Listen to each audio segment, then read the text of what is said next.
Marcus Aurelius said, "If someone can prove me wrong and show me my mistake, I'll gladly change. It's the truth I'm after, and the truth never harmed anyone." This quote reveals something powerful. Awareness and humility go hand in hand. The Stoics believed that most of our suffering doesn't come from the world.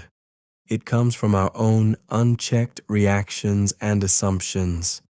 And the only way to correct those is awareness. To live well, you need to see clearly your thoughts, your emotions, your motivations. Without awareness, you fall into automatic behavior. You lash out in anger without knowing why. You chase approval without realizing you're doing it. You avoid truth because it hurts your ego. But when you're aware, you catch yourself. You interrupt the spiral. You say, "Wait, why am I feeling this way?" And in that pause, you take your power back. Stoicism isn't about suppressing emotions.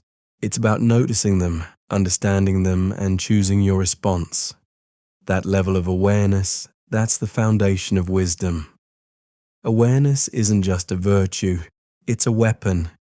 It protects you from lies, from manipulation, from your own bad habits, and it opens the door to wisdom. When you're aware, you can pause, you can choose, you can grow. So today, slow down, observe yourself, ask, why did I react that way? Is this in my control? That's how self-mastery begins. If you found it's helpful, then don't forget to subscribe. Stoic wisdom every day.